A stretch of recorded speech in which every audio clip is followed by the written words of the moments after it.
Tuesday, 19 May 2020, Mathematics Paper 1, Higher Tier, and it's a non-calculator.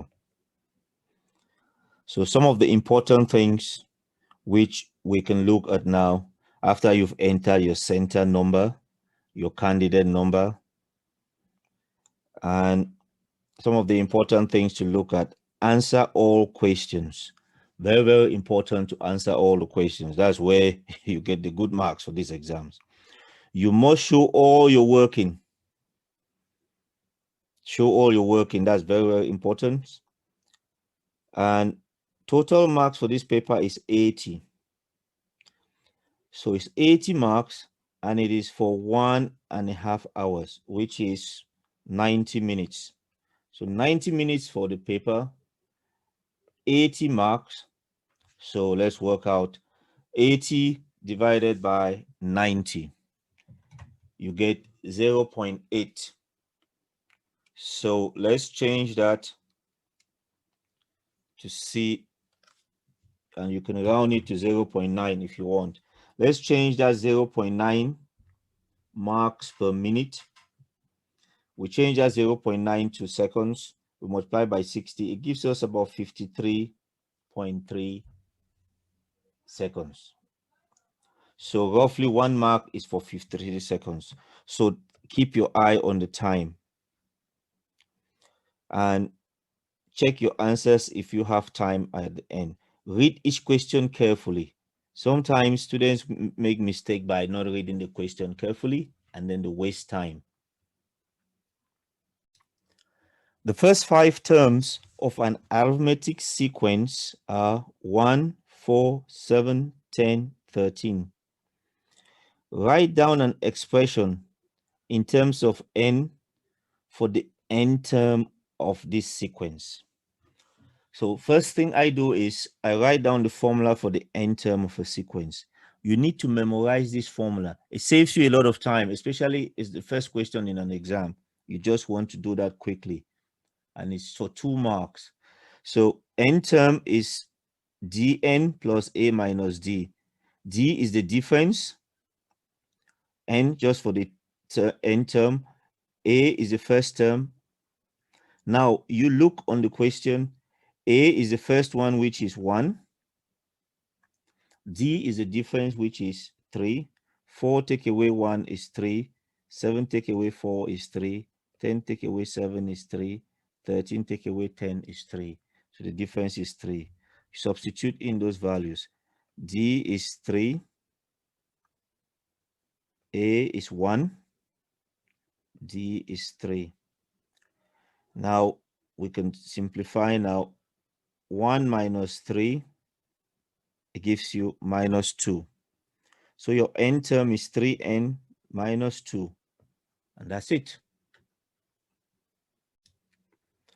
Show that 2 1/3 times 3 3/4 is equals to 8 3/4. So we want to change the left-hand side to look like the right-hand side. So now this 2 1/3, it's a mixed number.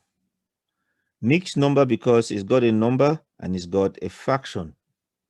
So we want to change it to an improper fraction. So we do 2 times 3 plus 1. That gives you 7. 2 times 3 plus 1 is 7. And then divided by 3. So 2 1/3 is 7 divided by 3. Now we want to change 3 3/4 to a mix, to a fraction, to improper fraction. So 3 3/4, we do it by multiplying 3 times 4 plus 3. So 3 times 4 plus 3. 3 times 4 is 12. 12 plus 3 is 15. So it's 15 over 4. So now we've got them as improper fraction. Now we can multiply them. 7 over 3 times 15 over 4. You can simplify first, or you can multiply and divide at the end. I tend to prefer to simplify because it makes it easier to divide after you've simplified. So let's do it without simplifying first. Let's do 7 times 15. 7 times 15 is 105. 3 times 4 is 12. 105 divided by 12. So you need to know your 12 times table. So it would be 8, remainder 9 over 12. But 9 over 12, you can simplify it by dividing by 3. 9 divided by 3 is 3. 12 divided by 3 is 4. So your answer is 8 and 3 over 4, which is the same like what they wanted you to show. Okay, I'll do the other way. I've written it there in green, where I will simplify first. I will do, all right, 7 over 3 times 15 over 4. 15 divided by 3 is 5. 3 divided by 3 is 1. So it has simplified now to 5 and 1 there. So it's easier to multiply. 7 times 5 is 35. 1 times 4 is 4. So 35 divided by 4, if you know the 4 times table, is 8 times 4 is 32. So it's 8, remainder 3 over 4. So 8 and 3/4. So the answer is the same as what you wanted to show on the right hand side. So this side is simplify first before you multiply, and that usually works a lot better for most students. The diagram shows 4 graphs, A, B, C, and D. Each of the equations in the table is the equation of one of the graphs. Complete the table. So we have equation, we have letter of the graph. So it's good to be able to recognize these graphs from the shape. If you cannot recognize them from their shapes, you will need to work out some values to quickly sketch them so that you can check which one matches with which one. So let's start with the first one, y equals to minus x cubed. The minus shows that it is coming down from the top, the graph B. That's what that minus means there. It's coming down from the top. So I know that. But if I didn't know that, I can put some values. When x is 0, y is 0. So that means it passes through the origin. So definitely it's not graph A because it doesn't pass through the origin. I could put another point. When x is 1, y is minus. When x is 1, y is minus 1. So if you mark 1 there and y is minus 1 down there, so that is graph B. If you look at graph D, when x is 1, y is a positive number, y is not minus 1. So that eliminates graph D. So I've worked out one coordinate, 1 minus 1. So you can have 1 minus 1 there. So that's how I identify B. Now we go to the next one, y equals to x cubed. X is 0, y is 0. So it passes through the origin. But we know it's not graph B because we've already eliminated graph B. We know it's not graph A. It passes through 0. We can put other points. When y is 1, x is 1, y is 1. So 1, 1 can be there. You can put other numbers. 2, with 2 cubed, it will be 8. 2, 2 cubed, it will be 8. So that means it's graph C. You go now to the next one, graph D, y equals to x squared. For this one, you can put some numbers. 0, 0, it passes through the origin. If you put 2, 2 squared is 4. And if you put minus 2, minus 2 squared is 4. So you can plot some few points, and that would identify it as graph D, y equals to x squared. And the last one, y equals to 1 over x. So you can put numbers. If x is 2, y is a half, 1/2. And then you can plot a few points, and then you can know what the graph is. If x is 0, you get 1/0, which it doesn't exist. So it doesn't exist at the point 0. So now that's how you identify the 4 graphs. But it's good to be able to know these shapes of the graphs. It saves you time in an exam to work out the numbers, because you notice it's only for 2 marks. So you don't have plenty of time to be working out lots of points to do it. The diagram shows 4 triangles. Yeah. So A, B, C, and D. 2 of these triangles are congruent. They are the same. Write down the letters of the 2 triangles. Writing down the letters, some students could just guess and say A and D. Yeah. If they had asked you to show, or it was 2 marks or 3 marks, you can look at one side is 10 centimeters and this side is 10 centimeters. So one side is the same. You can look at this angle of 45 degrees and this angle of 45 degrees. So one angle is the same. And you can work out the third angle. This one is 55 and this one is 55. Yeah. So 3 angles are the same and 2 sides are the same. Sean pays £10 for 24 chocolate bars. He sells all 24 chocolate bars for 50 pence each. Work out Sean's percentage profit. So we want to work out Sean's percentage profit. So selling price for 24 chocolate bar. How much did you sell the 24 chocolate bar for? So the 24 chocolate bar times 50 pence each. That gives you £12. So he sold the 24 chocolate bars for £12. Let's work out the profit. The profit is your selling price minus the cost you paid for it. £12 minus £10, it gives you £2. So that gives you the profit of £2. Now we want to change it to a percentage. So we need to write down this formula, or a similar formula to a percentage is your gross profit over the cost times 100%. Your gross profit is £2, which is 12 minus 10, is £2, divided by the cost. Your cost was £10. You paid £10 for it, times 100%. So 2 over 10 times 100, it gives you 20%. So you have Sean's percentage profit is 20%. ADC is a triangle. ADC. AED and ABC are straight lines. EB is parallel to DC. Angle EBC is 148. Angle ADC is 63. Work out the size of angle EAB. Angle EAB, I've colored it. You must give a reason for each stage of your working. The first thing is, these 2 lines are parallel. I will look for corresponding angles. So if you see that letter F there, Yeah. that letter F, that angle there and that angle there are corresponding. So that means 63, 63.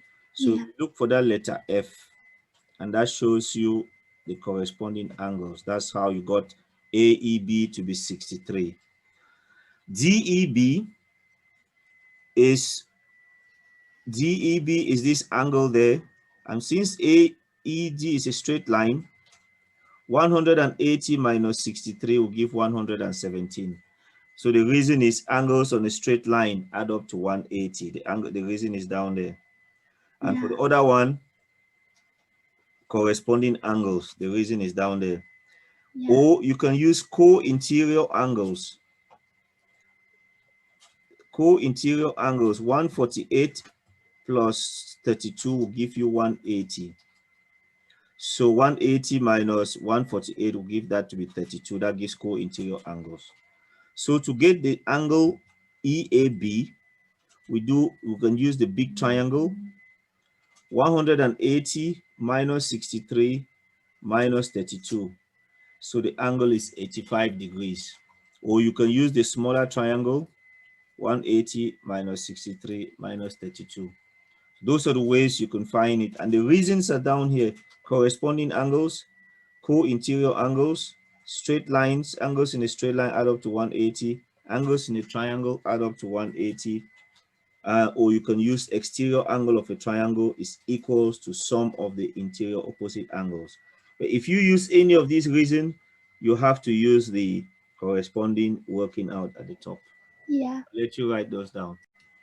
So the table shows information about the heights in centimeters of a group of year 9 girls. Least height 150 centimeters, median 165, greatest height 170 centimeters. This stem and leaf diagram shows information about the heights in centimeters of a group of 15 year 9 boys. So the stem and leaf diagram, 115/8 means 158. Yeah. And it says compare the distribution of the heights of the girls with the distribution of the heights of the boys. So when you want to compare, I make a table. It has boys and girls. I want to compare the range, the tallest boy minus the shortest boy for height, and the range for the girls. So for the girls, the range is the greatest height. The formula for range is the greatest height or the highest. So 170 minus 150, it gives me 20 for the girls. For the boys, I look on the table. The biggest number is 182, the tallest, and the smallest is 158, and it gives 24. So the range for the boys is bigger than the range for the girls. That's one comparison, because 24 and the other one is 20. I look at the median.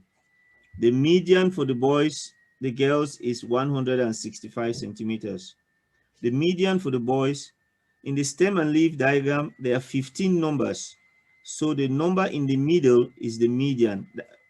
When you arrange from smallest to biggest, is the 8th number, and the 8th number will be 168, because Yeah. there will be 7 on one side, 7 on the other side, and the 8th number would be 168. So the median is 168. So looking at those two numbers, the median height for girls is less than the median height for boys. You can see the numbers. And the range for girls, 20, is less than the range for boys, 24. Putting it in sentence like that shows that you're comparing them, and that will give you the full 3 marks. The diagram shows a prism placed on a horizontal floor. The prism has a height 3 meters. The volume of the prism is 18 meters cubed. The pressure on the floor due to the prism is 75 newtons per meter squared. Work out the force exerted by the prism on the floor. To work out the force, we use this formula here. Pressure is force divided by area. Using these different triangles, we realize that the force is given by pressure times area. But we need to work out the area. So what I will do is I will shade this area in pink. I'll put the area in the pink color. We need to work out that pink area. And to work out area, we know the volume and we know the height. Yeah. So area is volume divided by height. So volume divided by height gives you the area. So 18 divided by 3, it gives you 6. So the area is 6 meters squared. So force is given by pressure times area. And the pressure is 75 newtons per meter squared times the area is 6. Yeah. That gives you 450 newtons. So this formula, volume is area times height. Another way to remember it is V is equals to A times L. Yeah. Volume is equals to area times length. So if you remember Valentine and just pick Val, Yeah. that will help you to remember that volume is equals to area times length, short for Valentine. Yeah. That way, and this formula is not given in exam. Sometimes they'll give it in some exam papers, but like this one, they may give you some clue, but sometimes it's good to memorize it so that you can do this type of question. So the answer is 450 newtons for the pressure, for the Yeah. force required. Write these numbers in order of size. Start with the smallest. To do this type of question, you want to write these numbers in a way that you can understand it. Yeah. 6.72 times 10 to the 5 is in standard form. So you change it from standard form to an ordinary number. Times 10 to the 5 means you move 5 places ahead. 1, 2, 3, 4, 5. So that's 672,000. 67.2 times 10 to the minus 4 is in standard form.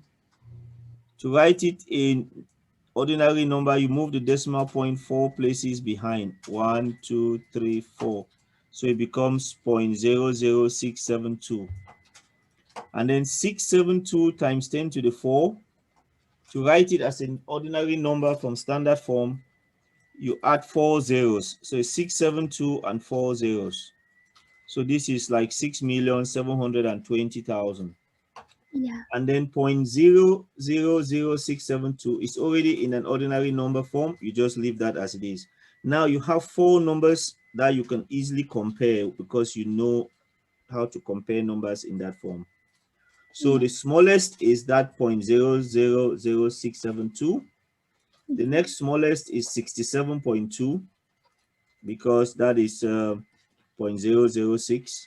The next one is 6.72 times 10 to the 5. And then the next one is 672 times 10 to the 4. So that's the 4 numbers in order of size from smallest to biggest. In exams, if you put them from biggest to smallest, Yeah. you will get the mark. But because some students read things in reverse order, they will do it from biggest to smallest. Yeah. They will give you the mark, or put it from smallest to biggest. So I saw that in the examiner's report. They said give the student the mark from smallest. Given that A divided by B is equals to 2 over 5 and B divided by C is equals to 3 over 4, find A is to B is to C. So we want to have compare A, B, and C. But they've given us the fractions A over B and B over C. But what you want to notice is the first one has B, the second one has B. So B is the thing that is linking the two of them. Yeah. So in order to compare them, we want to make B the same number. This first one is A is 2, B is 5. For the next one, B is 3, C is 4. So B is 3 here and B is 5 there. We want to make them the same. If you write A is to B, is 2 is to 5. If you write B is to C, that is 3 is to 4. Now, we want to make B the same. So we look for a multiplier. We have to figure out some number that we can multiply to make B the same. Since the two numbers for B are 5 and 3, we look for the multiples of 5 and 3. So we can times by 3 over 3 and times by 5 over 5. 2 times 3 will give you 6. 5 times 3 will give you 15. 3 times 5 will give you 15. 4 times 5 will give you 20. What is important here is that B now is 15 for the first one and 15 for the second one. You've made B the same. Now, how do you compare them? So A is the number at the top. A is 6. So you write 6 for A. B is 15. And C is 20. So the ratio is 6 is to 15 is to 20. And that is it.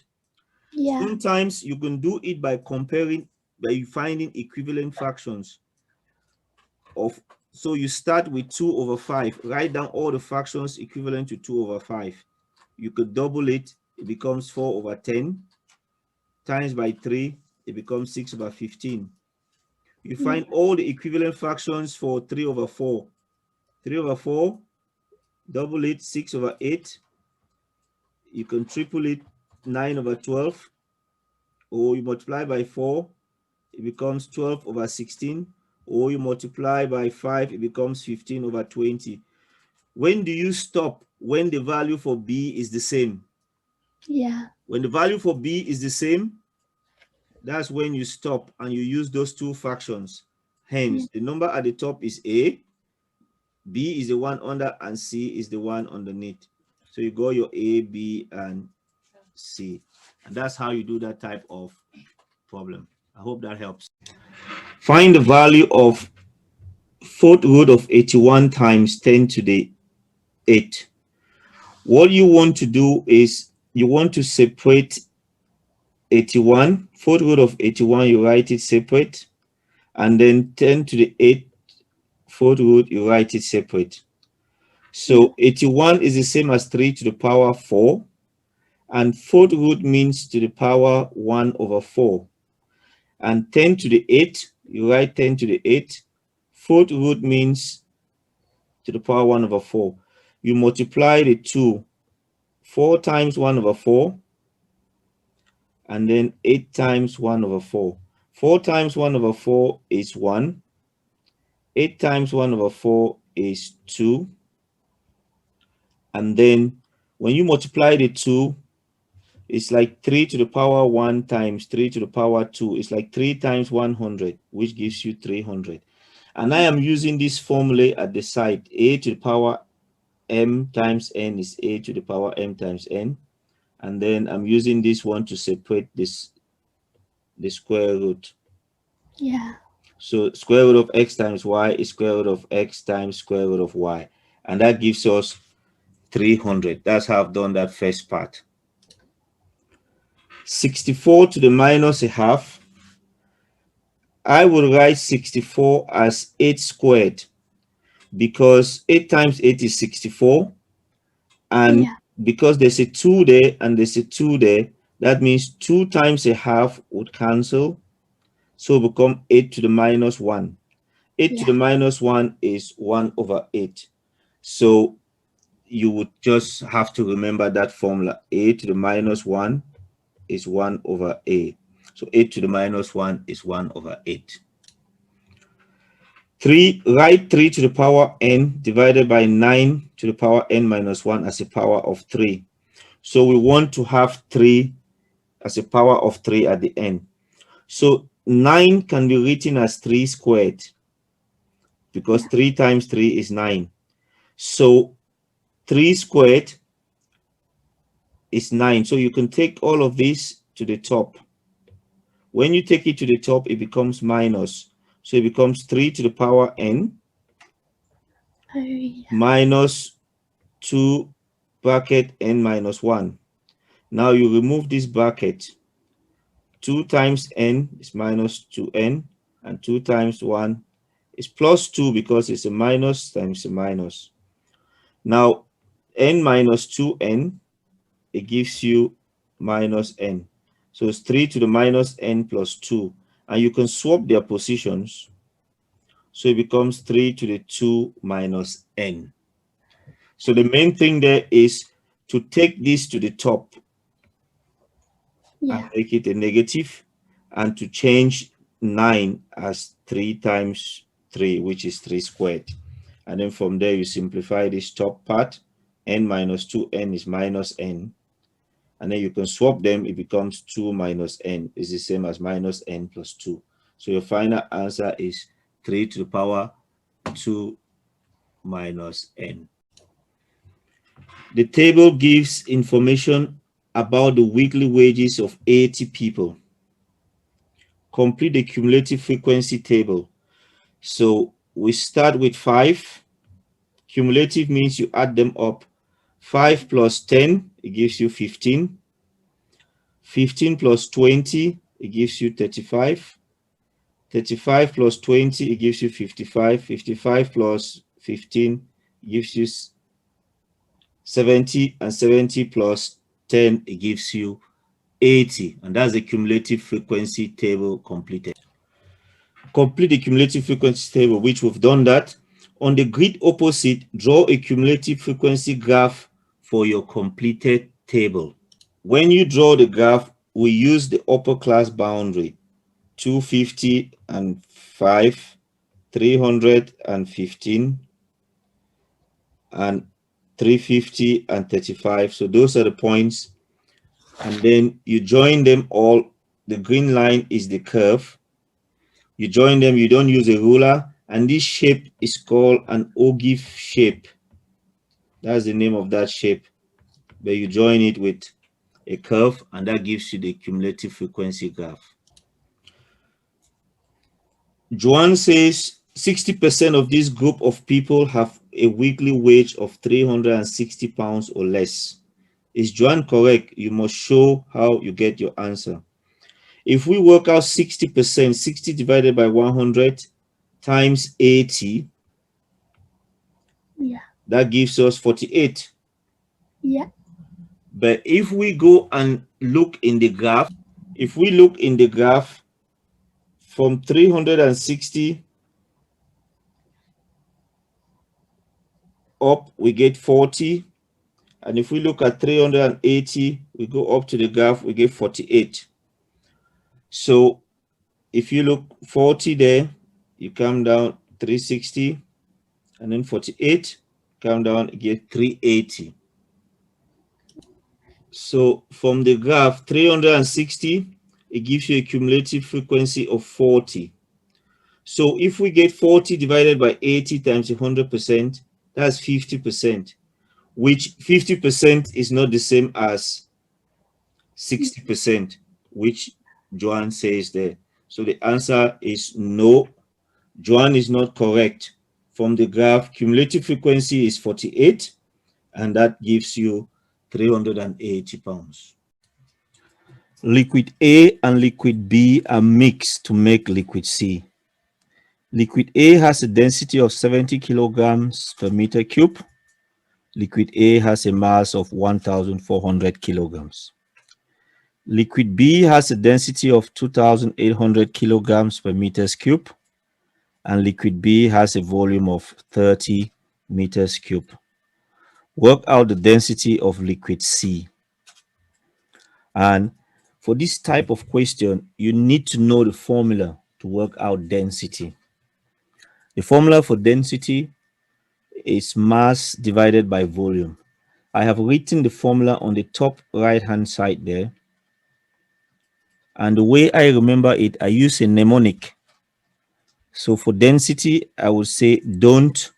For mass, move, and V, Vera. So don't move, Vera. Something that may not make sense, but it helps me to remember it. So density is mass divided by volume. So when you draw the triangle, if you want to find the mass, you cover M, is density times volume. If you want to find the density, you cover D, is mass divided by volume. And if you want to find the volume, you cover V, is mass divided by density. Okay? So to do this question, to work out the density of C, I'll do a table because there's quite a few things to write there. So in the table, I would have the three liquids A, B, and C on the left hand side. The first column will be mass in kilograms. The next would be volume. And the last one would be the density. So that's how I would divide them. So the last column will be the density. So now we want to look at the information which is given in the table. Not in the table, in the data.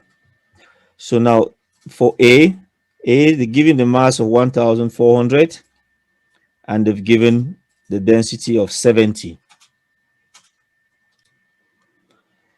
So for A, mass is 1,400, density is 70. And how do we find the volume? Mass divided by density. 1,400 divided by 70, it gives you 20. So volume for A is 20 meters cube. We go for B. B, they've given the density as 280 and the volume as 30. So we want to find the mass for B. Mass is density times volume. So 280 times 30, it gives you 8,400 kilograms. So that's the mass of B. We go to C. The mass of C is the total for the mass of A and B because the two are mixed. So 1,400 plus 8,400, it gives you 9,800 for the mass of C. The volume of C, you add the two volumes together, 20 plus 30, it gives you 50. So the density of C is mass divided by the volume. The mass is 9,800, the volume is 50. So 9,800 divided by 50, it gives you 196 kilograms per meters cube. So when you see questions like this with lots of information, do it in a table. It's easier to find out the numbers and to see what you're doing. Question number 14. Sally plays 2 games against Martin. In each game, Sally could win, draw, or lose. In each game they play, the probability that Sally will win against Martin is 0.3. The probability that Sally will draw against Martin is 0.1. Work out the probability that Sally will win exactly one of the 2 games against Martin. Another question like this has a lot of information.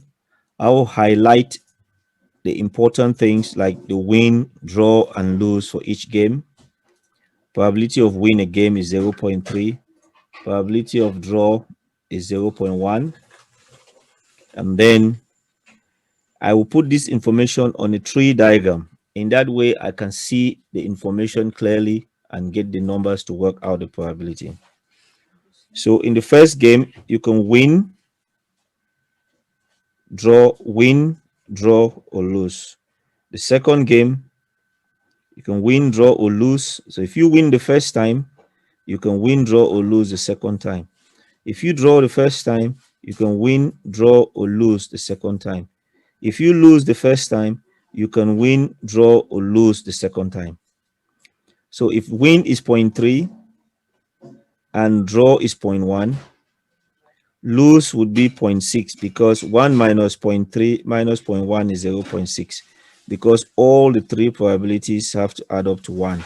Win, draw, or lose are the 3 choices and they have to add up to 1. So you win the first game, probability is 0.3. The probability of winning the second game stays the same, is 0.3 as well. Probability of drawing the second game is 0.1 as well. And probability of losing the second game is 0.6. If you draw the first game, the probability of winning the second game stays the same, 0.3.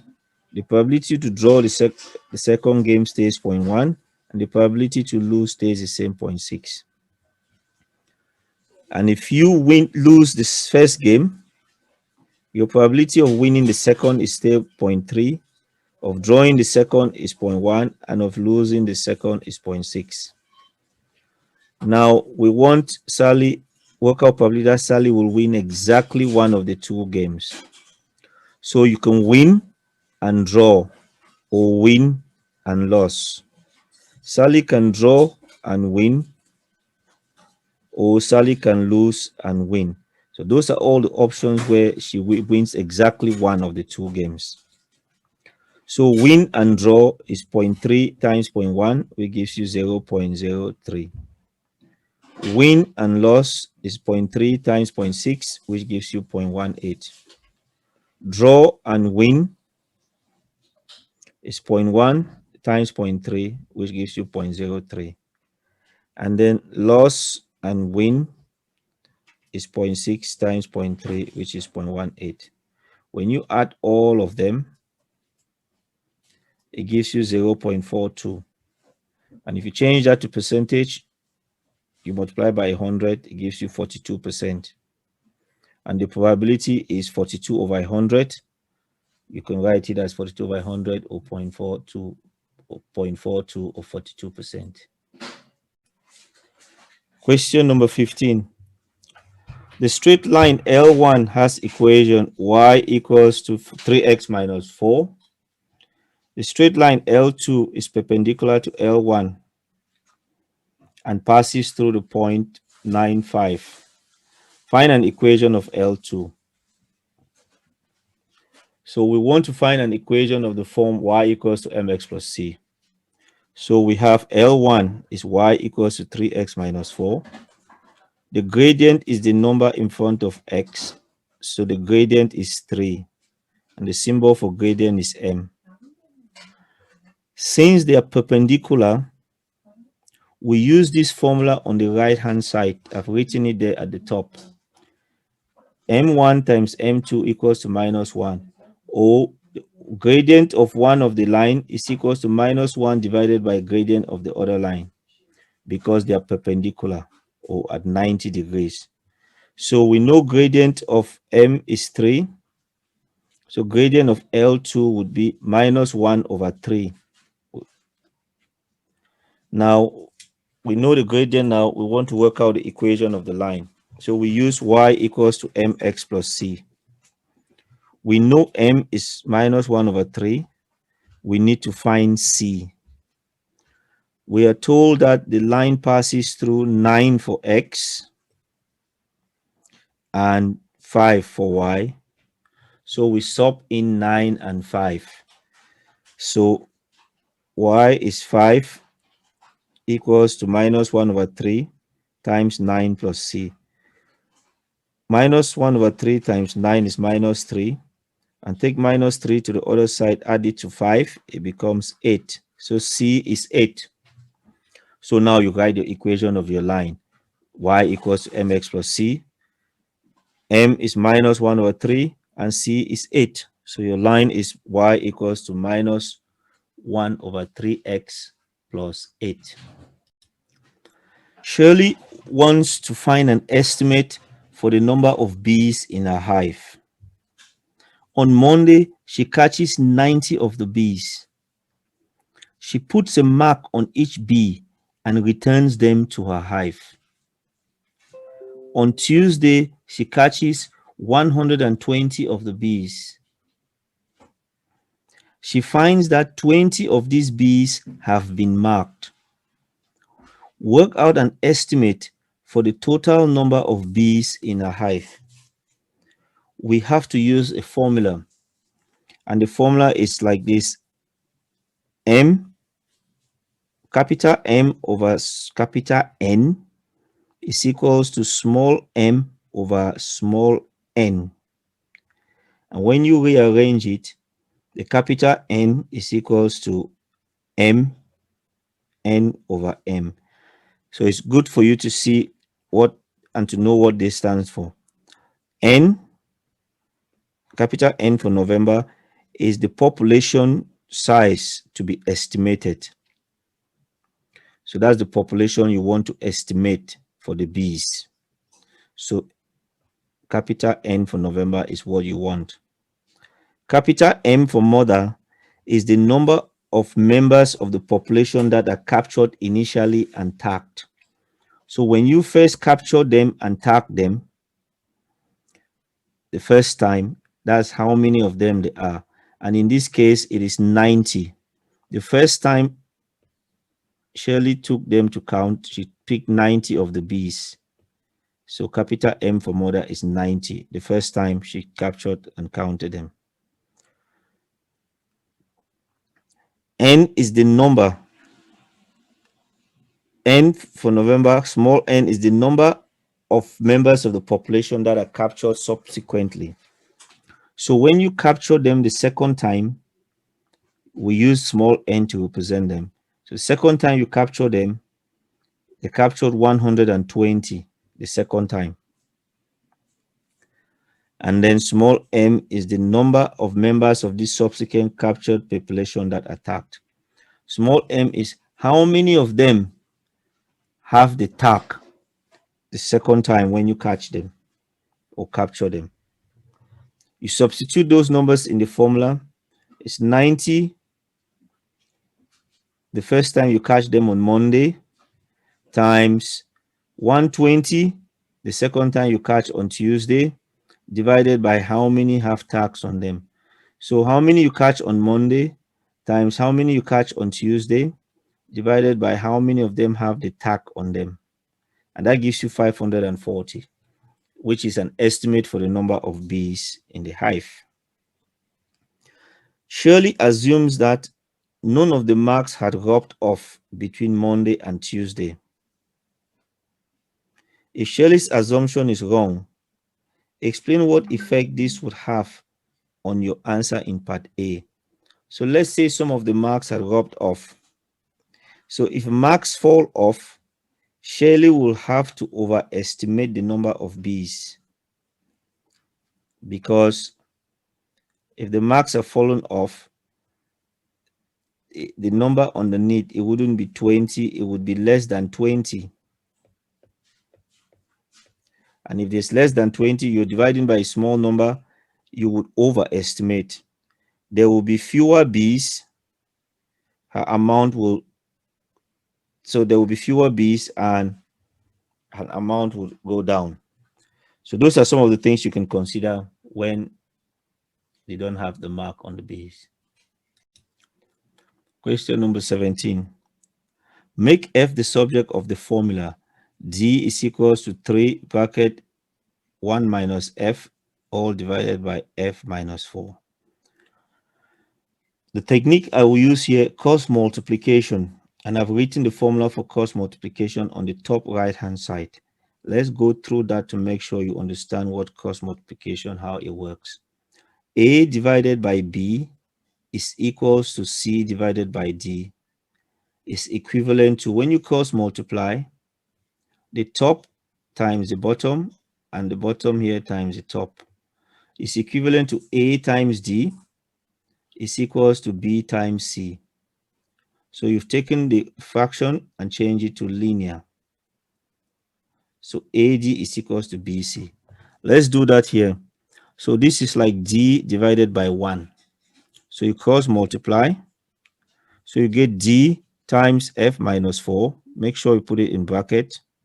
Is equals to 1 times 3 bracket 1 minus F. Now we want to expand. Expand means remove the bracket. Multiply it out to remove the brackets. So D times F is DF. D times minus 4 is minus 4D. On the right hand side, 3 times 1 is 3. 3 times minus F is minus 3F. Now, after that, we want to put like terms together. So we take minus 3F from the right and bring it from right and bring it to the left.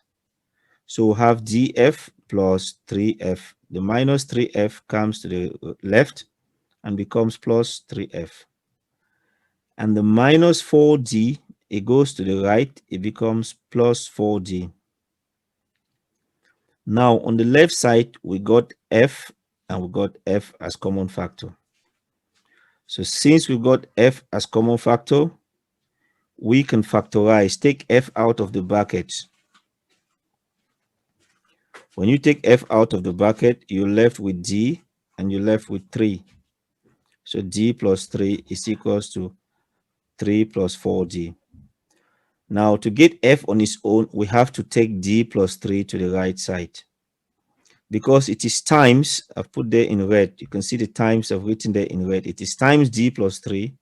When you take it together to the right hand side, it becomes divided by D plus 3. So F now is left on its own, and that means F is the subject of the formula. So you got your answer. So F is equals to 3 plus 4D divided by D plus 3. X is proportional to square root of Y, where Y is greater than 0. Y is increased by 44%. Work out the percentage increase in X. So what you do, you write X is proportional to square root of Y. This alpha symbol means proportional to. And when we remove this proportional to symbol, we replace it with equals to K. The equals to K represents a constant. So that means x is equals to a constant k times square root of y. Now, if we look at y is increased by 44%, we can look at the multiplier. You increase it by 44%. That means add 44% to 100, it gives you 144%. And 144% divided by 100, it gives you 1.44. That means we multiply y by 1.44 times y. So we had y before. Increase it by 44% is the same as multiplying it by 1.44. So that means your equation now would be x is equals to the constant times square root of 1.44y. Now y is now 1.44 because we have increased it by 44%. Now when you do square root of 1.44 times y, you can split it. Have square root of 1.44 times the square root of y. And what's the square root of 1.44? Is 1.2. So you can write x equals to 1.2 times k times square root of y. And you want to work that as a percentage increase in x. So we started with 1, we got to 1.2. So 1.2 minus 1 is 0.2. And change 0.2 to percentage, you times by 100%, and that gives you 20%. So that's equivalent to 20%. Number 19. F and g are functions such that f of x is equals to square 12 divided by square root of x, and g of x is 3 bracket 2x plus 1. Find g of 5. G of 5 means you take the 5 and substitute it in place of x wherever you see x. So for g of x, there's only one place where there's x. So you replace that x with 5. So it becomes 3 times 2 bracket the 5 plus 1. So what happens is the 5 has replaced x, and you end up with 2 times 5 is 10 plus 1, 11. So 3 times 11, it gives you 33. So g of 5 is 33. GF of 9, part B. GF of 9, what you want to do is you want to find f of 9 first because it's at the front. And then after that, you use that answer and find g of that answer. So let's find f of 9 first. So wherever we see x, we substitute 9. So for f of x, x is underneath, which is square root of x, so it'll be square root of 9. So 12 divided by square root of 9, that will give you 12 divided by square root of 9 is 3. 12 divided by 3 is 4. Now, that 4 now is what we will find g of 4. So wherever we see x, we replace it with 4. So g of 4 would be equivalent to 3 bracket 2 bracket 4 plus 1. We've just replaced x with 4. So 2 times 4 is 8 plus 1 is 9. And 3 times 9 is 27, which gives us g of 4 is 27. So that means gf of 9 is 27. Another way to do it is by doing the composite function and substitute at the end. So what you would do, you would take f of x, which is 12 over square root of x, and replace x in g of x. So you would end up with this function you see on the right side. 3 brackets 2 times 12 square root of, over square root of x plus 1. And now you can replace 9 for x, and that would all simplify to 27, because 12 divided by square root of 9 is 12 divided by 3 which is 4. 4 times 2 is 8 plus 1 is 9. 9 times 3 is 27. So you get the same answer. So this first method is preferable because you do the first one, you don't have too much numbers complications, you get your answer. You take that answer, sub into the one for the next one, and you get the next answer. So I tend to prefer this first method, but the second method is equally correct. Part C, find G inverse of 6. To find G inverse of 6, you need to first of all find G inverse of X before you substitute the value 6. So if we write G of X, Y equals to 3 bracket 2X plus 1, we want to make X the subject, and I've highlighted X in yellow. We want to take everything away and make X on its own and make X the subject. So we start by removing the times 3, because the opposite of times 3 is divided by 3. So we have Y divided by 3 is equals to 2X plus 1. Now we need to remove the plus 1. The opposite of plus 1 is minus 1. So it's Y divided by 3 minus 1 is equals to 2 times X, 2X. We need to remove the times 2. Opposite of times 2 is divided by 2, or times a half. So it's Y minus over 3 minus 1 divided by 2, or times a half, the same thing. Now you substitute G inverse of 6. So wherever we see the value for, we'll substitute 6. So half bracket 6 over 3 minus 1. 6 divided by 3 is 2, minus 1 is 1. 1 times a half is a half. That's one way to do it. Or you can find G inverse of, I've written it there in blue. You can find G inverse of X. It gives you Y over 6 minus a half, which you simplify as Y minus 3 over 6. And you can substitute the value of in the 6 minus 3 over 6. It gives you a half. So both ways still gives you the same answer. Question number 20. Show that square root of 180 minus 2 square root of 5 over 5 root 5 minus 5 can be written in the form a plus root 5 over b, where a and b are integers. So you can start by simplifying square root of 180. 180 is the same as 36 times 5, and square root of 36 is 6, and then it'll be 6 root 5. You can first of all do it that way. Or you can just multiply by rationalize the denominator. So we have 5 root 5 minus 5. We change this minus to a plus and a plus when you rationalize.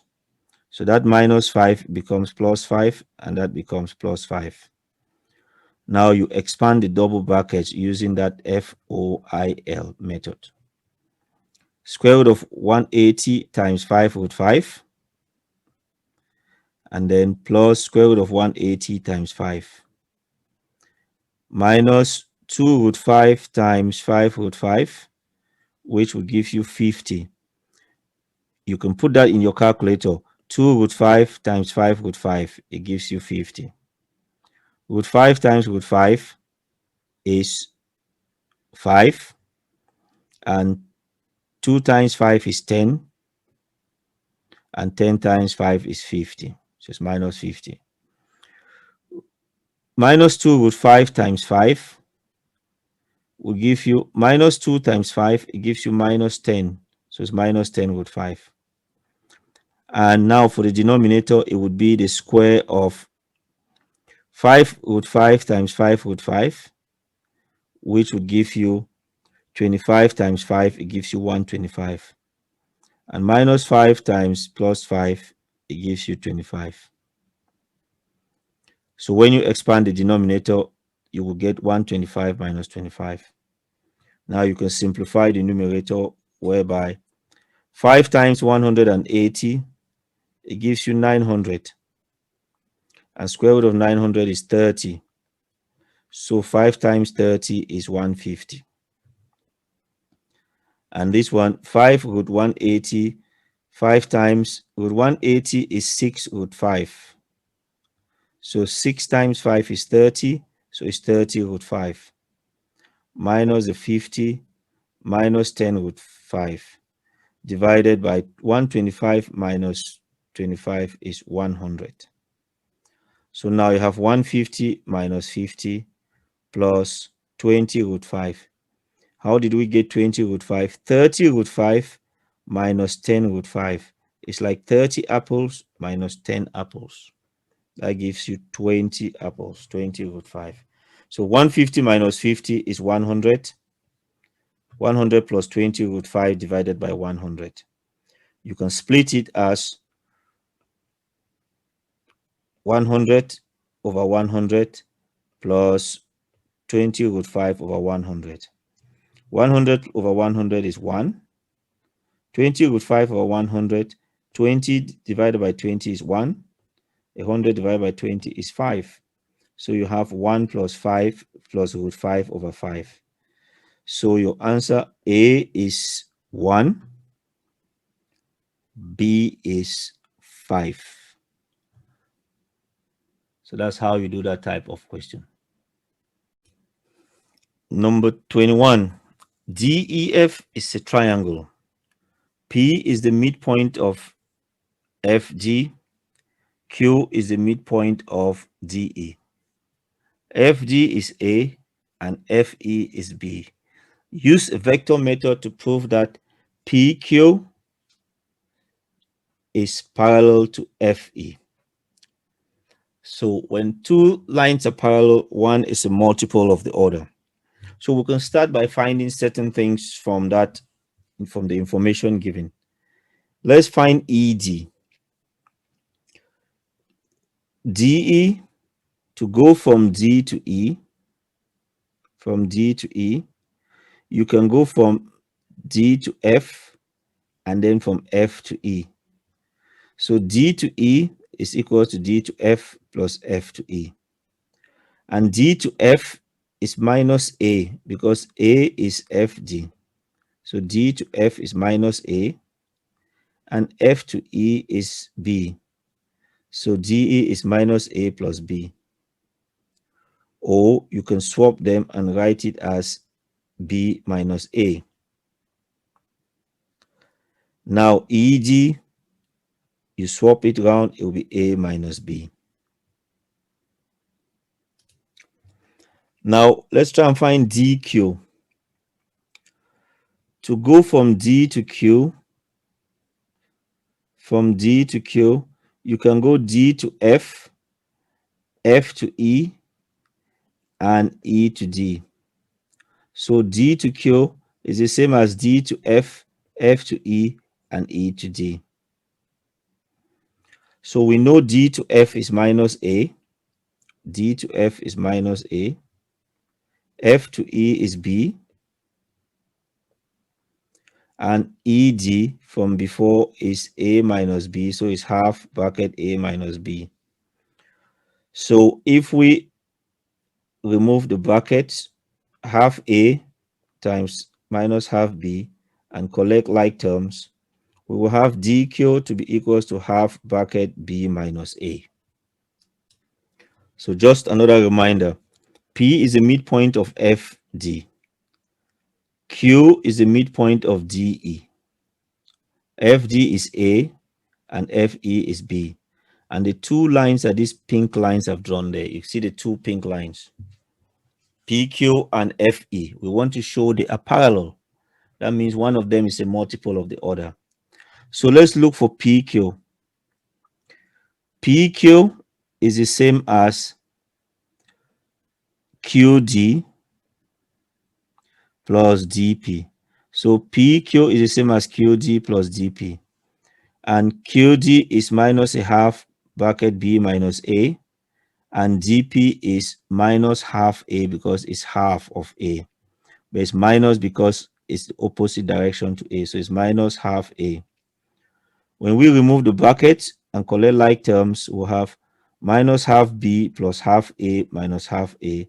That will give us half b. PQ is half b. Now FE. FE is 2 times PQ, because 2 times half b is b.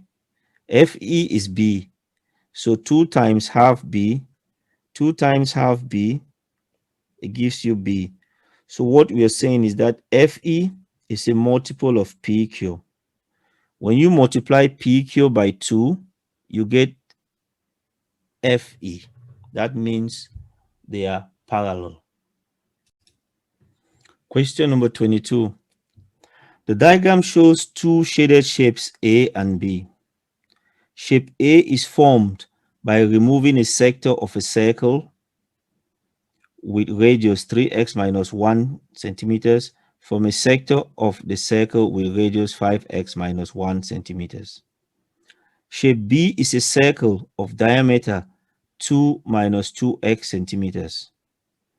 The area of shape A is equal to the area of shape B. Find the value of x. You must show all your working. So to start this type of question, we need some formula. The formula for area of a sector, I've written it there on the right hand side. Area of a sector is the angle divided by 360 times pi radius squared. That means what fraction of the area? It gives you that area of the sector. So the angle divided by 360, it gives you a fraction times pi radius squared. So you know the area of the sector. So how do we get the area of A?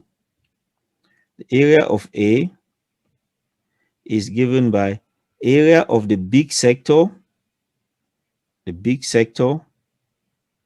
minus area of the small sector. I'll put it there.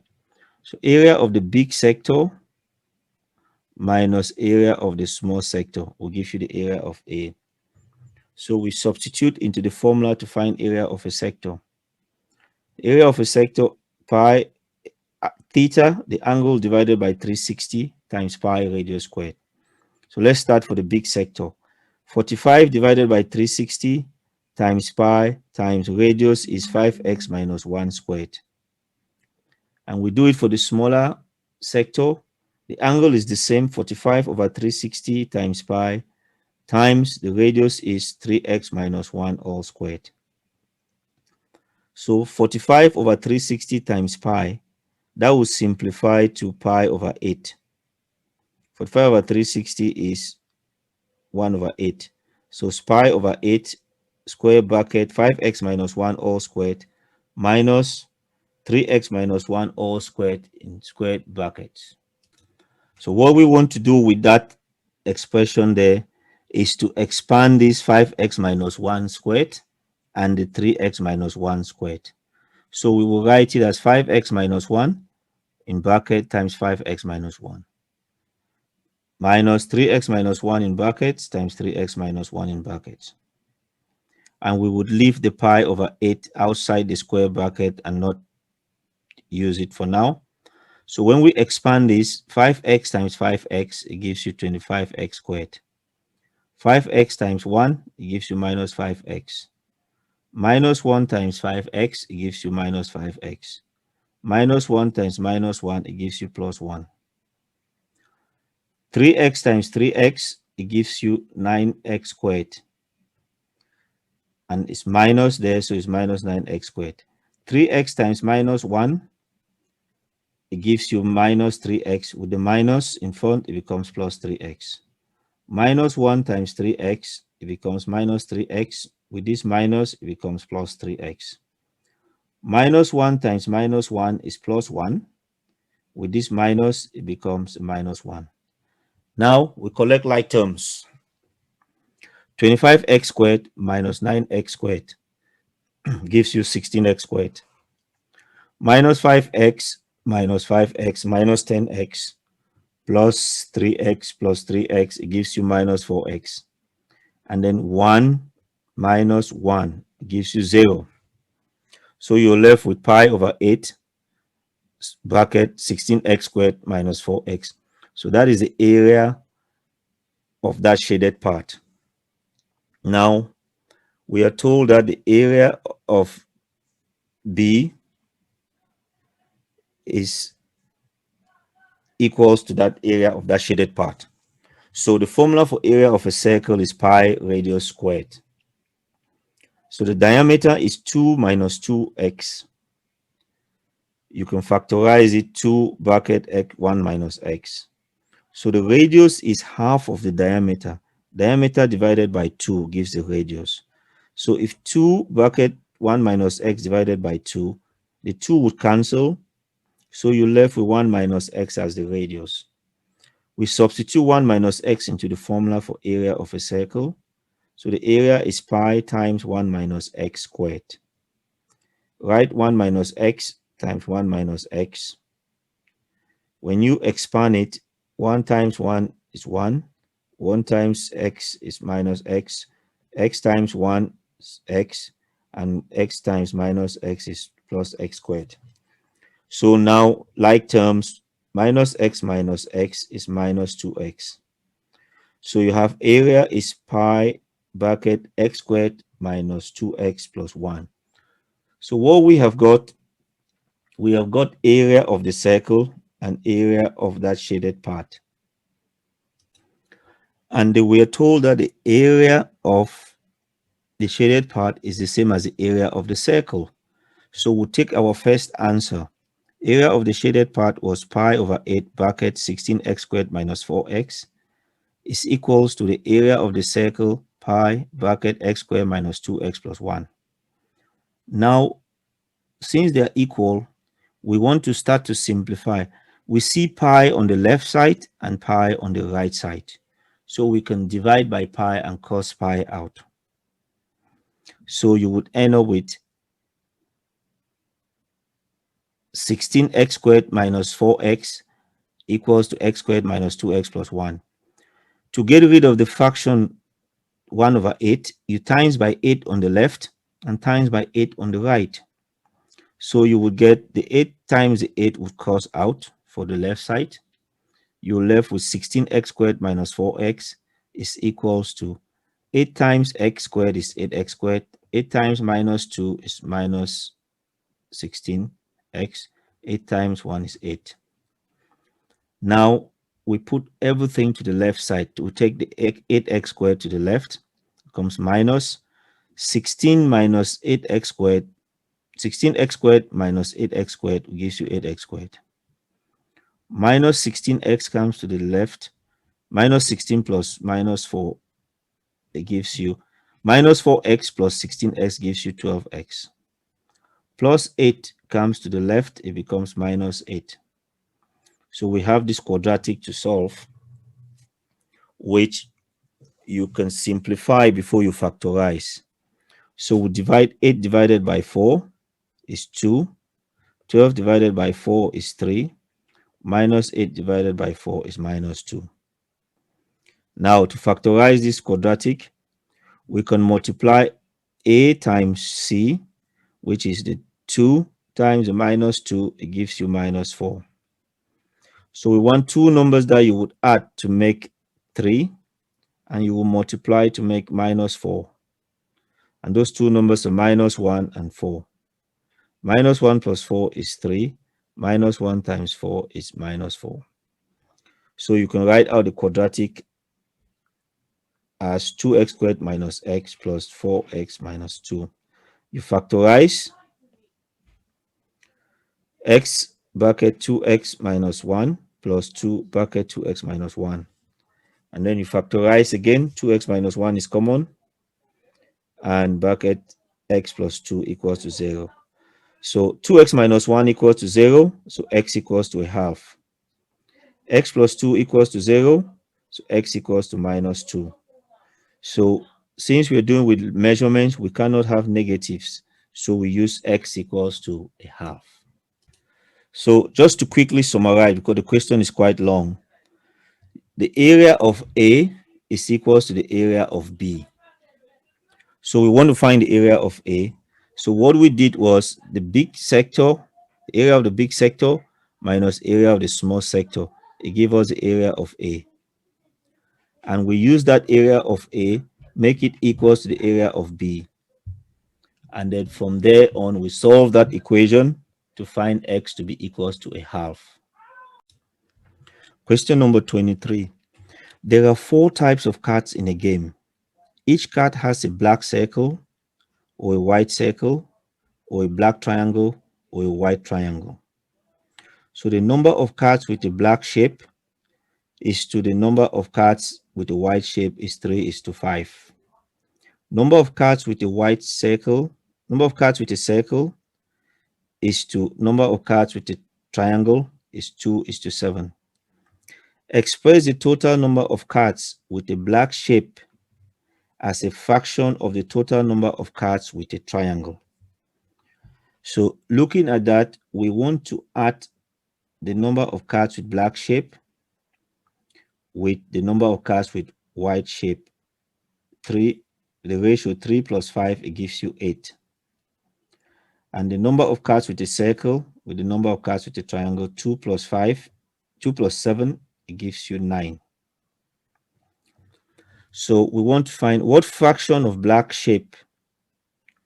So there's 3, number of cards with black shape 3/8. That's the fraction.